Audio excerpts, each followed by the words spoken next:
Here's some exciting, a lot of fun that you can have with these games, stepping into someone's space. Look at the monitor, here's how you do it. Go to a building where there's an elevator, and there they all are watching the numbers. Walk in, the difference is you don't turn around, you face them. And you smile.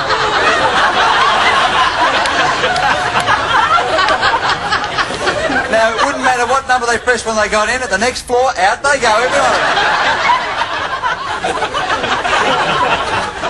Here's a variation. You get in an elevator with another fella where there's a third person and face him. There's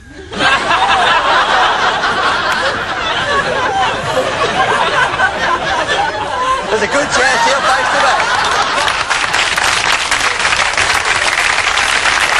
Here's the next. You get in an elevator with a friend and face the back, wait for the next guy to get in. First of all, he thinks he's walked into the back of the elevator. Now the pressure is too great for him, and he will be forced through your pressure to turn around and also face the back of the elevator.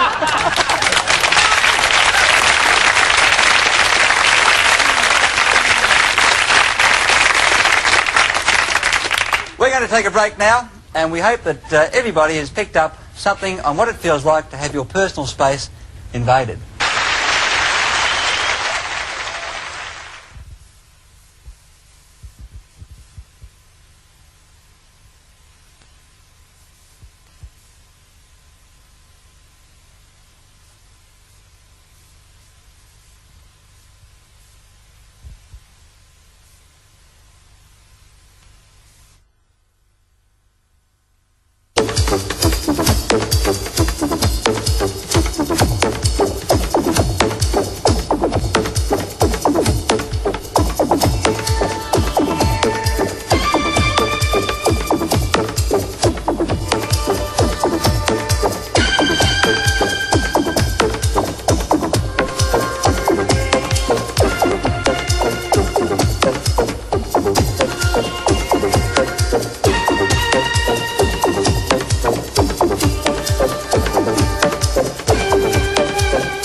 Ladies and gentlemen, Australia's own body language expert, Allan, Pease.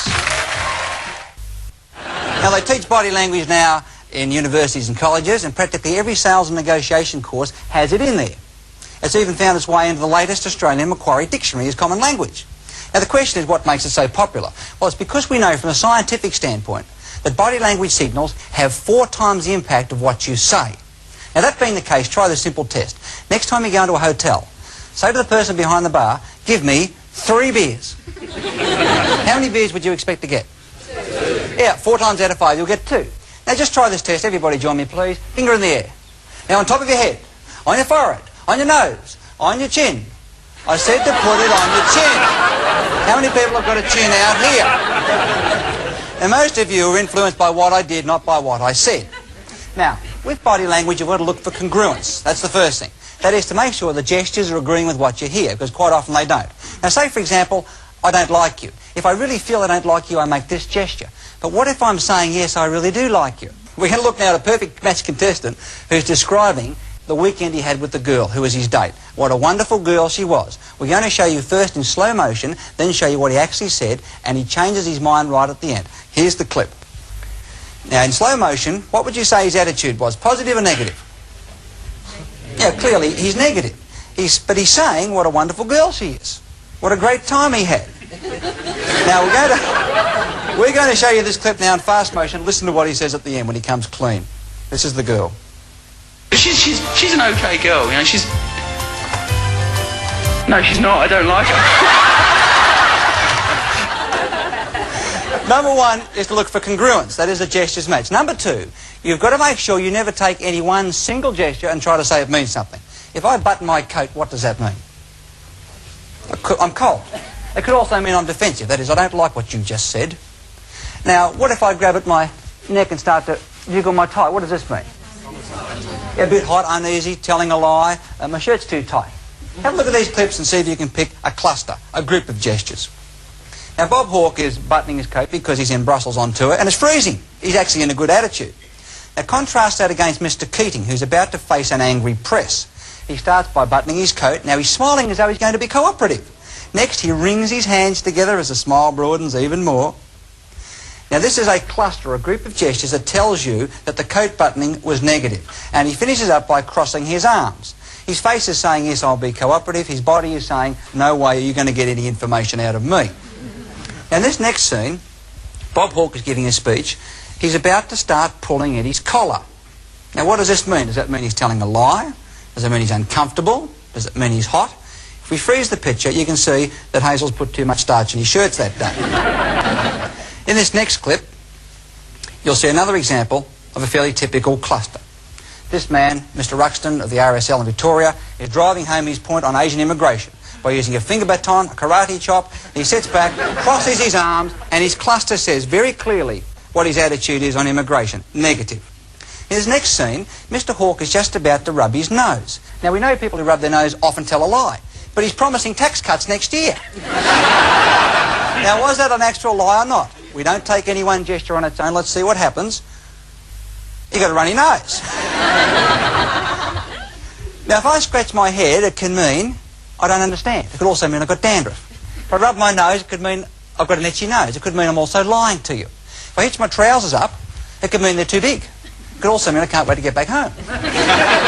You never take one on its own and try to say it means something. You take a whole group called a cluster. So if somebody says to you, it makes good sense to me, I can understand what you're getting at, and by the way, how's your girlfriend? Don't believe a word they say. You know, of all the body language signals we use to send to somebody else, there's nothing that sends any signals as powerful as the eyes, particularly where we gaze. Now, we use our gaze to send a number of signals. For example, we use it to send a signal of aggression, where we lock in on someone and our blinking stops. We use it to show interest, that we're keen on someone, by giving them more interest and more gaze than we normally would. We look at them a lot. And we use it to show disinterest, disrespect, by looking away and not looking at them at all. Now, another use that we have with our gaze is controlling where somebody's looking. Now, this is particularly important if you're in the sales business, if you're a negotiator, or if you just want to show something to someone. Let me show you an example. Can I ask you to come up? What's your name? Derek. Come on up here, Derek. Give him a big hand, ladies and gentlemen. Come on here, Derek. Over here, mate. Okay.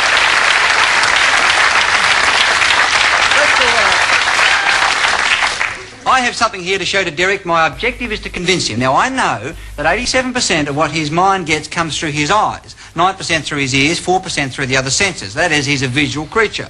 So if I don't control where he's looking, I'm not going to get the message across, right? Here's the way most people do it. Well, here you can see 57,000, Derek, was the amount of money that we decided to put in, mainly because of the fact that most people over that period of time thought that was the right amount. Now, 10 years was he doesn't know where to look, the poor devil. He's rubbing his nose. Now, I'm going to use my eyes as pointers, and I'm going to use my pen as pointers to control the information. Watch carefully. Interest, Derek. Now, he sees it and he hears it. Now, the reason we put that in there was because that was the right amount of money to be spread over 10 years, okay? Now, there you'll see a period of 15 years on this loan. Now, the reason we just see what's happening? I'm controlling where he's looking. Now, what happens, though, if he doesn't look up? This time you don't look up. Resist. $15,000. Now, that was an amount that we decided to put in for 15 years. Wait a minute. What happens when he refuses to look? He's going to read and not look up. Don't look up at all. Resist. $15,000, Derek. That's an amount that... Now, if he doesn't look up, there's no point in me continuing to speak because 87% comes through his eyes. But like fishing, I'm going to try and hook him again. I go down again. 15,000? Now, that's an amount of money. He learns pretty quick. Okay. What happens if he takes the information away from me? Now, power players love to do this. He takes it off me now. How do I control his gaze now? He's got it over his side. I use my extendable pen. So now down the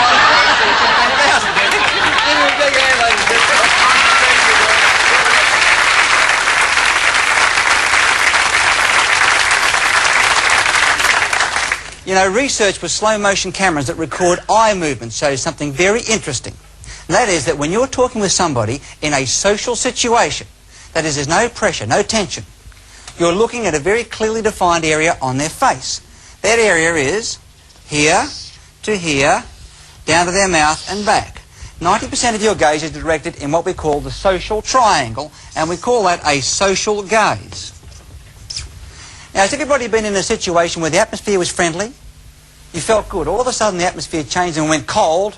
you felt threatened. Nobody said anything, but it just changed. Has everybody experienced that? Yes. What the camera showed is when that happened, the gaze has changed from this eye to that eye to a third point in the centre of your forehead.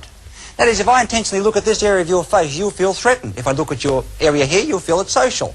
We call that a business gaze. And that's when you put the screws on someone, as they say. Now, we also found with men and women, when they meet each other, they give each other what's called an intimate gaze. And you can guess what that's all about. It goes from one eye across to the other eye, down to the chest, or lower, and back. Women give it at 1/400th of a second to a man. A man's a lot slower.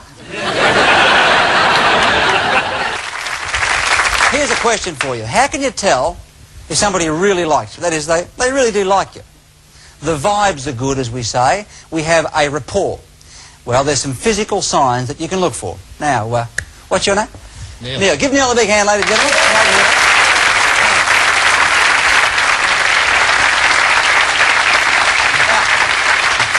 Now, here are Neil and I. He's gone straight for his cuff. Friendly. What is there about Neil and I that you can tell that we have a good rapport and the vibes are good? Anything about us you can tell? Put your hands behind your back. Put your hands on your hips. Anything special about us you notice? Put your hands in front of you. Now he's doing the broken fly. Yeah. We are mirroring each other's position. Now this is exactly, put your hands on your hips, this is exactly what people who really get on with each other do quite unconsciously. If you like someone, you'll start to mirror their gestures behind your back. If they like you, they'll do the same. Now the studies show when we're with strangers, we make sure we don't stand like anybody. Try going to a bus stop and doing this. On your hip. Cross your arms. Behind your back. Now he either gets real angry and thumps me or he walks off. He can't handle it. It's too much for him. When somebody really likes you, they stand and sit like you do. It's also a very effective strategy. If you want someone to see your point of view and get on side with you, you stand like them. As they change your copy, before long they say, this character understands me. Then you have a rapport. Would you say that Ronald Reagan likes Bob Hawke? What do you think? Yes. Okay, no, yes? Here's the answer. You have a mutual sitting position, identical. Now, the leader always starts first. I don't know who did this first, but it's an identical and mutual position. They get on real well, no doubt about it. Now, here Bob Hawke is attacking the Liberal Party. They form a power block to repel this by all sitting in exactly the same position. Here's Prime Minister Nakasone. Beside him is Bob Hawke mirroring his position. They get on real well. Now, Bob Hawke wants to see what's happening on his right-hand side. He can hear a noise. He doesn't want to turn his head. Watch what he does with his eyes.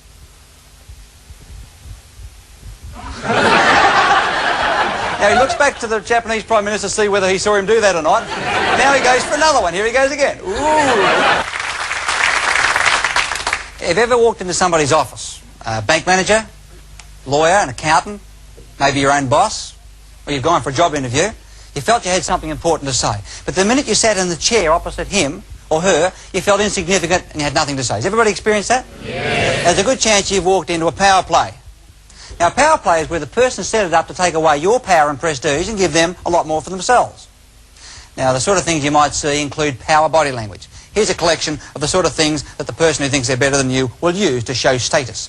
Thumbs poking out of the coat pockets. Very popular with most bosses. Palm in palm behind the back is used by those in authority, royal family, Prince Philip and Charles, police officers, in the army, the navy, those who think they're in charge.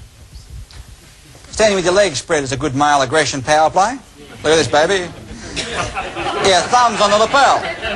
Rocking up and down on the balls of the feet to get extra height is another typical power play. And putting your hand on top of the other person to get the upper hand is another classic example. Now with that, we're going to have a look now at a power play situation. A man is about to go and ask for a pay rise. He's going to walk into the boss's office. The boss is sitting in his power chair, which has a high back. The higher the back of the chair, the more power people think you've got. I mean, think of the Pope on his great big chair, 18 feet high at the back.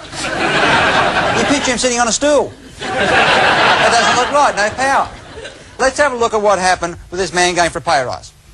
Now, the boss's office window faces west and it's late in the afternoon. So the sun goes right into your eyes. He has the power desk, which is a real big one to keep you away. His chair moves in every direction. He's got all the power status symbols around his desk as well. The power ashtray, which you couldn't reach anyway, is too far away. Confidential red files that you're not allowed to look in. Mercedes or BMW or Porsche keyring, and the power phone system. Now here's your chair down on the floor. And you're expected to negotiate. Here comes our fellow for the pay rise. Knocks on the door, walks the plank right down the desk. Talks to the boss. Boss, I've got an appointment to see about a pay rise. What does the boss do? Ignores him. Now looks over the top of his glasses, condescending. Puts his hand right on top. I got you, fella. Sit down there. The fella sits down, his nose level on the guy's desk. Crosses his legs, turns himself away. The body language is very negative. From this position, he has very little chance of negotiating successfully. The boss still ignores him. Now, when he does talk, he looks over his glasses, keeps the pen in his hand so he can keep writing, ignoring the fellow even more. Now, this poor devil hasn't got a chance of getting the pay rise at all. He's right down low on the floor. Now, the boss goes into the boss's favourite position that shows he's smarter than you. There it is. That was the one gesture that most bosses use for the staff. It's a gesture that most women say they can't stand the boss doing at them, or the husband. Am I right, girls? The one that says, I'm smarter than you, and then he puts his leg over the arm of the chair, right? You know how you fix that? You say to him, there's a split in your trousers, and see how...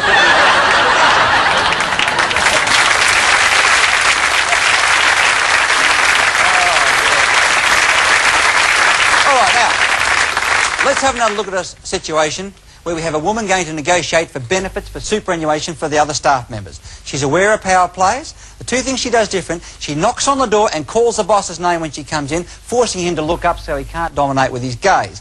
Next, she puts the information on a round table in the corner before she walks to his desk, saying to him clearly, this is where we're going to do business. Let's see how she handles it. Here he is at the desk. She comes to the door, knocks, calls his name, forces him to look up. Now she puts the information on the table, walks around his desk so he can't get her with that dominant handshake. Gives him a double-hander. That's really rocked him. She takes a step back, he takes a step forward. He's getting out from behind his desk. Now she says, the information is over on the desk, let's go and talk about it. He's not feeling real comfortable about this, he'd rather stay here at the desk. But she guides him across. Now she sits him down, she's got him at a round table, which is the conducive area for making sales presentations, for negotiation. She gets the information now. She's going to use the pen to control his gaze so he can't look away. She didn't hook him the first time. Now she hooks him the second time and starts to nod her head and he copies. Things are looking good. Now he feels a bit rattled. As a last-ditch effort, he's going to sit back and do his favourite gesture. Here it comes. This'll dominate her. Try that, baby. But she's handled his type before. She knows just what to do. She copies. Now there's two of them doing it. First one to change is a loser. He's had it.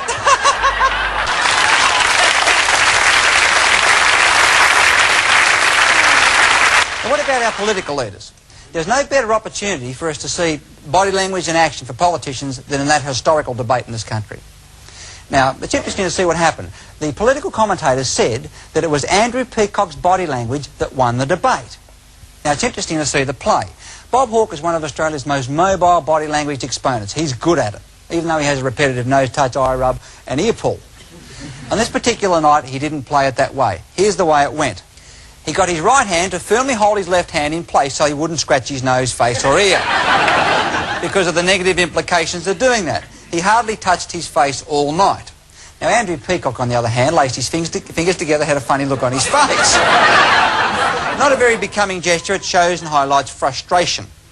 Now, Bob Hawke's most repetitive gesture was rearranging his notes all night. We sped this up for you to see how it happened. He was unaware of what he was doing, but he was effectively getting his thoughts into logical sequence, and he was coming out in body language by rearranging the notes on his desk. Andrew Peacock, on the other hand, tried to make a strong and powerful point whilst using a limp wrist gesture. Again, Andrew's face looked good, his words were good, but the limp wrist detracted from what he had to say. Now, when Andrew attacked Bob Hawke came back with a fierce attack of pointed finger, tilted head, constricted pupils, and laid home the law. Made it very clear. But when Bob Hawke attacked Andrew Peacock, something different happened. Andrew started to preen himself. He did his coat up, punched the makeup on the side of his face, scratched the sweat under his nose. Oh, you horrible man. Now let's have a look at the strategy for the night. Here was Bob Hawke's strategy, was to address his answers to whoever asked the question. He didn't look at us at home. It was a third-party strategy. We felt as though we were outside looking in on a private conversation between a group of people. Now this is where the debate was won and lost. Andrew Peacock's strategy was to look right into the barrel of the camera, and there was no doubt left that his message was exactly meant for us. We, the voters, felt he was talking to us personally. He looked straight down the barrel and no other place, and this is where the debate was won. Andrew's body language actually got it right. Now, let me ask you all a question. How many of you felt that Andrew Peacock won the debate? Hold your hand up. The majority felt that way. Now hold your hand up if you can really remember anything he had to say.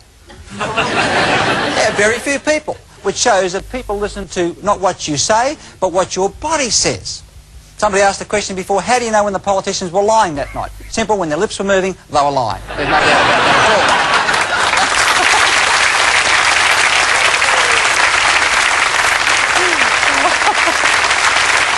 Now, I've got to say, I didn't really mean to say that at all.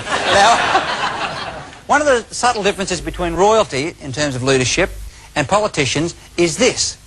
You rarely see the royals pointing their finger at anybody, but politicians do it. Now, the finger point comes in two varieties. The baton, where I strike you on the head because you're stupid. And we have the more dangerous one, the dagger, that drives home and digs holes in you. Now, this is dangerous because we know this usually is a signal that you're about to cop a punch. Now, have a look at the screen and see how this works. Here's Bob Hawke using the dagger to drive the finger home. Now, politicians don't normally punch each other, not in public anyway. Now, contrast that against this next scene. On an American television show, the man in brown was daggering his finger at the audience. The interviewer didn't like it. Here's what happened. I don't listen to you. I've heard enough of you already.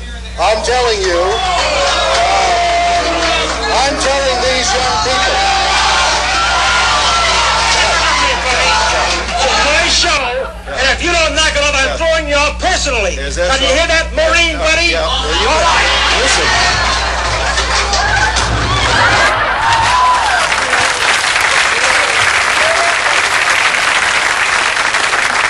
Now, in this next scene, the man on the right being interviewed is talking about some of the problems of Dutch territories. He's offending a fellow in the audience who's not only using a dagger, but extending it. The man being interviewed makes a nasty remark to him, starts pointing his finger back at this fellow, and here's what happened. This is a result of too much finger pointing.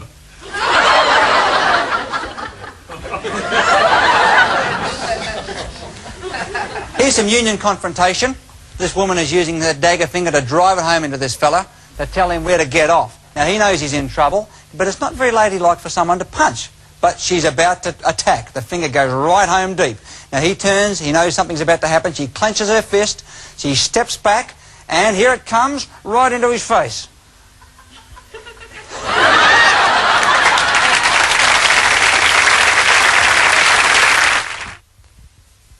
Spoken about tonight, do they mean the same thing? The question is, does body language vary in other countries? That's a good question. I've learned that one the hard way. For example, recently I went to France, and I was greeted by a Frenchman who kissed me on both cheeks. And that was really embarrassing for me. I was tying my shoelaces up at the time.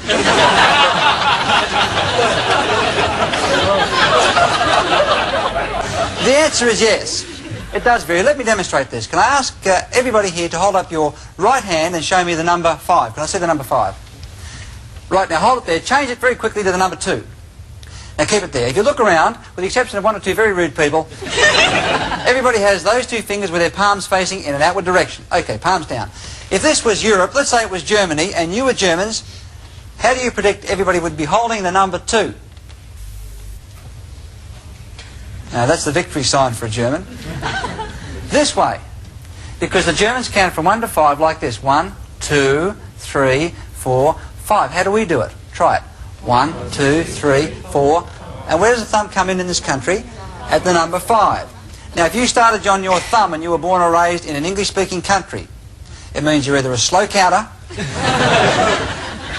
or there's somebody around you with a European influence because they start on the thumb for the number 1. Now, let me give you a couple of basic examples of cultural differences. What does this mean to you? Okay. What does this mean to a German? The number 1. What does this mean to a Northern Greek? Pretty close. It means why don't you go and get whatever you can think of that's the worst thing you can say. There's a very insulting signal. Now there's a problem because in this country, what is this on the side of the road? Hitchhike signal. What happens if you hitchhike through northern Greece? You get a lift? Maybe not. What does this gesture mean to you? Okay. It's an okay signal. What does that mean to a Frenchman? No. 0. Nothing. Worthless. Naught. What does it mean to Japanese? Money. It's the money sign for the Japanese. What does it mean to a Maltese or a Northern Greek? Okay, if a man is effeminate, what gesture will we all use to signify we think he's effeminate? The limp wrist gesture. Now, the Greeks and Maltese don't say he's like this, they say he's like this. Never tell a Maltese everything's okay. You'll have more friends than you counted on. Incidentally, you might recall the Aussie Bonds ad on television. Now, the Greeks and the Maltese are prolific buyers of Aussie bonds. Well, of bonds in general. When the first Aussie bonds came out, the Greeks were not buying them. Why was that happening? The Greeks come out on their ships, pockets full of money. They turn the television on, what do they see? Aussie bond. Aussie bond. Would you like a translation of what they're saying? Aussie bond. Aussie bond. They're not buying any of those bonds.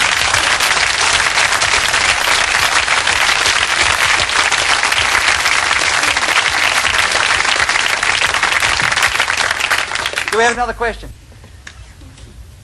Yes, up the back here. Can anyone learn to read body language better? Well, there's a couple of very good ways to learn how to become better at body language. The first, of course, is to pick up a copy of one of the world's biggest selling books on body language. It's great value, there's no doubt about that. One of the most effective ways is to spend 15 minutes a night watching television with the sound turned completely off. Now, by doing that, you've forced yourself into the situation and circumstances of a deaf person. That is, you can only watch one medium, which is the body language, which we know transmits 60 to 80% of the message. Now, at 15 minutes a night for 3 weeks in a row, at the end of 3 weeks of doing that, suddenly your perceptiveness, your intuitiveness, your hunches and gut feelings become very acute, and you start to see and pick up things you were not seeing before. That's the most effective way to do it. Who else has a question? Yeah, down the front. When you were demonstrating why people, the way you shake hands, you say, oh, this person, I like the way you shake hands. You were looking for 3 men. There are 3 men sitting here. Yet you came to me and you passed me, and I was just wondering, what sort of thing does that mean about your body language? That's a good question. I'm certainly glad you asked that question. Well, and let me paraphrase that in a question. If you're between the ages of 20 and 40, which everybody in this room is, there's no doubt about that, you have a problem with handshaking. And this relies particularly to the girls. Because the girls who are between 20 and 40 grew up in the era where television came into being. Now, from the corner of your eyes, girls, you notice that your mother did not shake hands as a custom, because her generation didn't do that.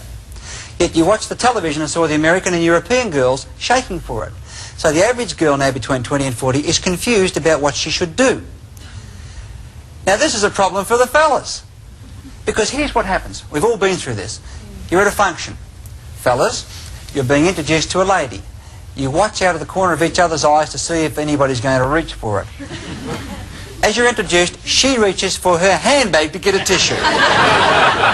You think she's going for it, and so out you go for it. Vacant space. Pull it back. She sees it. She reaches for it. Then she pulls it back. You go. Has everybody been through this? It's a problem. The average girl doesn't know what to do, and the average man, when he sees a woman's hand coming towards him, quite frankly, he wouldn't know what to do with it. Is that right, girls? Will you grab it? How hard do you hold it? Should you kiss it? And what do you do? I make a point of shaking every girl by the hand that I meet, for 2 reasons. One is it avoids this happening, and it makes us on an equal basis right from the start, because I can give her an equal handshake, and I suggest you fellas do the same. Secondly, I can learn a lot about her attitude towards me through that shake, which is helpful information. Who has another question? Yes, sir. I have a friend who is particularly good at meetings and things like that, at picking pieces of lint and fluff off his sleeves and off his jacket. I'm just wondering what that means. Does everybody know somebody who sits there and picks imaginary pieces of fluff and dust off their coat? Tests were done with this gesture. They got teenagers. In the teenagers, they mixed people in their 50s and 60s. The teenagers were instructed at a given point to start talking about drugs and the virtues of them, almost to a person. When the drug story came up, the 50 and 60-year-olds looked away and started picking imaginary pieces of fluff from their jackets. This is what we call a disapproval signal. That is, they didn't want to give their opinion, but they didn't want to know about it. So what happens if you're talking to a lady and you think you're doing real well and she starts to do this? Your course of action's obvious. Who else has a question? Here's a question over here. Alan, can body language be used in a place like a court to detect whether someone's telling lies? Can it be used in a court? In the United States now, it is being used in a court in two ways. One is to detect deceit in a witness, and secondly, the lawyers and solicitors are using it to select a jury. By making a brash statement to a potential jury about the innocence or guilt of the particular party, they then watch the body language of the potential jurors. Those who have decided he's guilty, if they show negative gestures, they move them out. Those who show open or positive gestures, they select them in. That gives the person who's been convicted a better chance of getting off. Another question? Over here. What does it mean when someone, when they speak to you, they put their hand on their mouth, or they rub their chin, or go like this? Hand to face and chin rubbers. The chin rubbing gesture is probably the most interesting. If you're in selling or negotiating or dealing with other people and you need to know where they're at, this is one of the most valuable signals to look for. It goes back 1 million or so years to when the cave tribes would meet. All the elders would sit around, men and women stroking their beards, making a decision. Now, if we asked all the fellas here today to make a decision, what do you think about this, fellas? Most of them would reach straight for their chin and start to make this stroking gesture, as though they had an imaginary beard. Now, most girls do the same, but the gestures are not quite as bold as that. They're more petite and go like this, like they've got a little goatee beard. Now, in a selling situation, of course, this is invaluable information, because if you ask me, would I like A or B? Ask me if I'd like A or B. Would you like A or B? Well, now, I am going through the decision-making process. You shouldn't interrupt me when I'm going through this process. The gestures that follow this will signal my decision. A or B? Let me think. What have you got? Negative. I don't want either. If I say neither, you've got a fight on your hands. Now, a good salesperson would stop me at that point and say, now, just before you answer, let's go back and reconsider these main points. So this one is an evaluation signal. Do men do this at you often? Who has another question? Let's take one over this side. Yeah, this gentleman here. Yeah, Alan, is it true that psychics are the only ones that can really read body language signals correctly? That's a good question. Somebody who has an innate and inborn ability to decode body signals can pose as a psychic. Because if I had an incredible ability to decode body signals, from your signals, unconsciously I could figure out what you were thinking and how you were feeling, and I could relate it to you and call myself a psychic. In fact, I'm not a psychic, I'm a good salesperson, not a psychic. There is a difference. Question up the top here. I'm in the sales game and I meet a lot of people who wear jewellery and so on. Does jewellery represent anything like rings or things around your neck and so on? Yes, jewellery is very revealing. Anybody who has anything artificial, such as cigarettes, jewellery, toupees, false teeth, glasses, all have their own special sets of signals. Probably the most significant, if you're in the selling business, is a watch signal. Now, if we had a 5-year-old child in the audience and the child wanted to look at his watch, how would he do it? By the time the child's become a teenager, he's learnt that that is not very nice. So he looks at his watch like this. Now, when the child gets to be an adult, and most of us here tonight are adults, and they're at a meeting where there's a boring speaker, you want to get a look at your watch, but you don't want to look obvious. Here's the one you'll see. That is primarily a watch-peeking gesture. Now, if you're in the middle of selling and you think you're doing really well, all of a sudden a customer does this at you. What's your course of action? Stop. You better stop and say he's looking at his watch. Why? Obviously something I said he's not believing. He's either not buying, not believing. You better stop and maybe ask a question. Well, what do you think? Now, people who are in the 40-plus age bracket don't look at their watch like that, because they've come from a generation where you were taught to be polite, regardless of how boring a person may be. So if we've got some 40-year-olds here tonight and there's no clock on the wall, if you think this is boring, I wonder how long till we finish, here's what they do. And we've put on boring speakers in front of groups.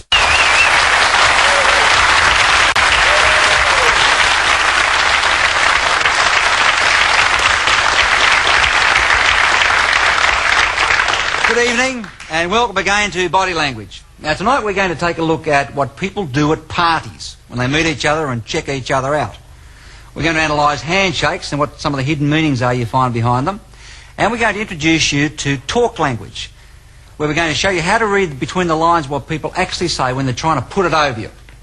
Now we know with human communication that when you're face to face, there's three things you use to put your message over. Now the first thing is words. That's what you actually say. And we can take that and write it on a piece of paper. The second thing is the way you sound, what we call the vocal element.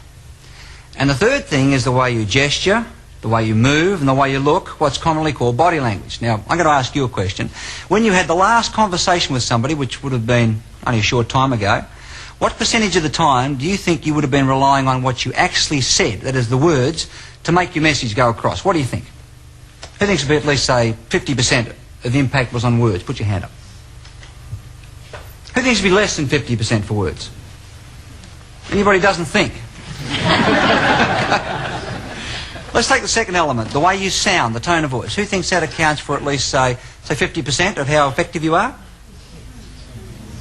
Okay. Who thinks it would be less than 50? Okay, body language, the way you look, gesture and move. Who thinks that accounts for at least, say, 50%? Who thinks it would be less than 50? Okay. Studies show that face-to-face, what you actually say, that is the words themselves, account for 7 to 10% of your impact. In other words, people don't listen to what you say. They just don't listen. They act on what they think they hear you mean and what they think you want by the way you look. Now let me demonstrate that. What's your first name, please? James. Give a big hand, James. Come up here.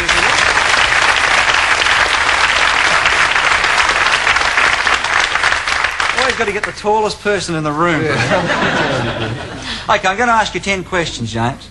Nobody's ever got 10 out of 10 right. Listen to the questions, listen to the answers, and answer them yourself in your own mind. And this shows people don't listen to what you say, they act on what they think is going on and what they think you mean. 10 questions from 0 to 10. Here we go. You ready? Yeah. Question number 1. What's your full name? James Irving France. Correct. Never make the first question you ask somebody new one to which they don't know the answer. If they say, I don't know, they feel dumb. Question number 2. Here we go, right through to 10. This tie is made of silk. Spell silk. S-L-I-K. Not close. I saw the old cow. Let's try it again. What do cows drink? Milk. Now sit down, they drink water. Sorry. Little cows drink milk? Little cows don't drink milk. Now, all right, be fair. Be honest. Who thinks cows drink milk? Put your hand up. Come on, be honest. Who thought the answer was milk? Come on. Yeah, that's your first response. The second response is little cows drink milk. You try to rationalise why you're an idiot, correct? Want a second go? Come up, I'll give you a second. Okay. Glutton for punishment. Right. And so far you got your name right. Alright, here we go. Now this time I'm going to gesture and move. How many animals of each species did Moses take on the ark? Oh, 2. Sit down, it wasn't Moses, it was Noah.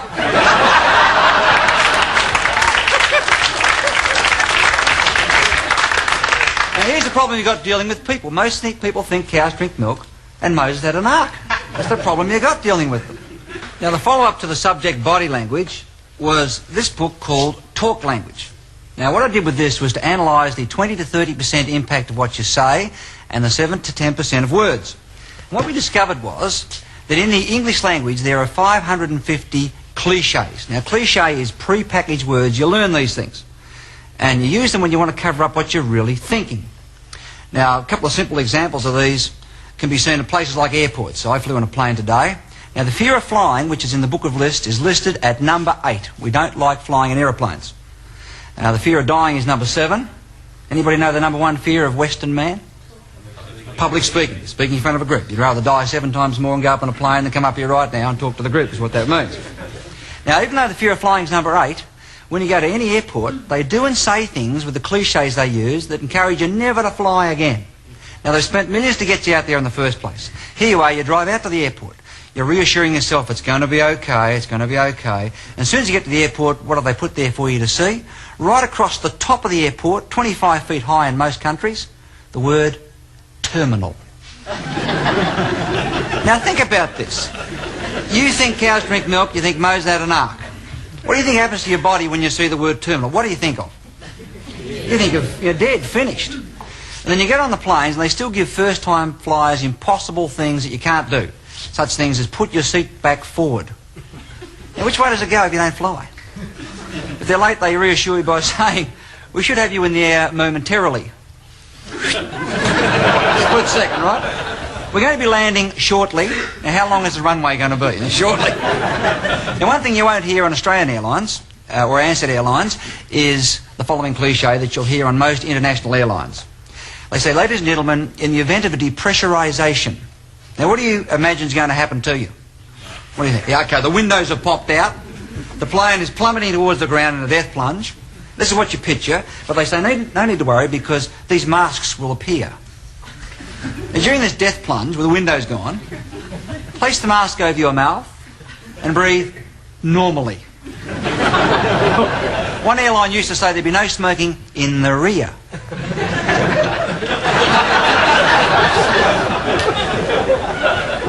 The best one of all, and you hear this on most airlines, I can remember one night in turbulence, we were bouncing around the sky trying to find a hole to